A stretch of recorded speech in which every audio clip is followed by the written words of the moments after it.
बिस्मिल्लाहिर्रहमानिर्रहीम। अस्सलामुअलैकुम।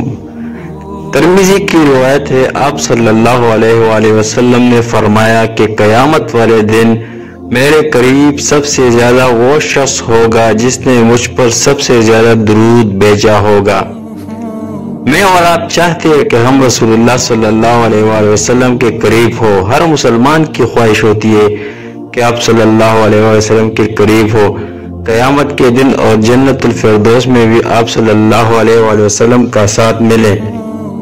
तो हमें अपने आप से ये सवाल करना चाहिए कि हम आप सल्लल्लाहु अलैहि वसल्लम पर कितनी दफ़ा दुरूद भेजते हैं, क्योंकि आप सल्लल्लाहु अलैहि वसल्लम ने फरमाया कि मेरे सबसे करीब वो होगा जिसने सबसे ज्यादा मुझ पर दुरूद भेजा होगा।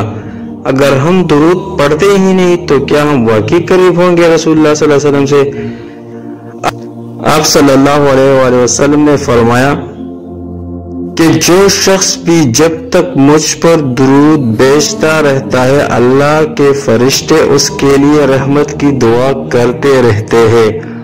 आप पढ़ते रहेंगे, आप दुरूद भेजते रहेंगे, आपके लिए मुस्तकिल रहमत की दुआएं चलती रहेंगी। और फिर आगे आप सल्लल्लाहु अलैहि वसल्लम ने क्या फरमाया एक और जगह कि अब हर इंसान की मर्जी है, चाहे इसको कम कर ले चाहे ज्यादा कर ले। तो इसका मतलब क्या हुआ? अब अपने हाथ में है कि अगर कितनी रहमतें अपने लिए समेट सकते हो। जो शख्स जितना ज्यादा दुरूद पढ़ता रहेगा उतनी ही रहमतों का सिलसिला चलता रहेगा। जो कम पढ़ेगा उसके लिए कम रहमतें होंगी। तो अब हमारे अपने हाथ में है कि हम कितना ज्यादा अल्लाह की रहमतों को समेट सकते हैं।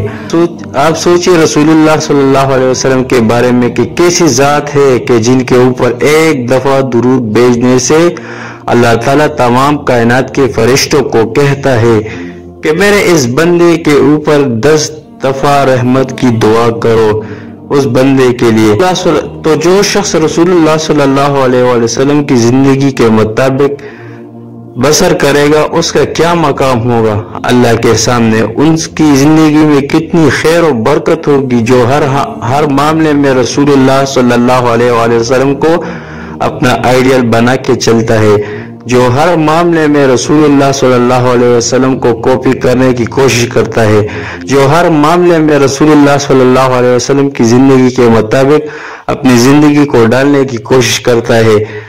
ऐसे शख्स की जिंदगी में कितनी खैर और बरकत होगी आप इसका अंदाजा लगा सकते हैं। तो जहां पर हमने बाकी अमाल पर फोकस करना है, हमें अपने अस्कार में दुरूद शरीफ पर फोकस करना है।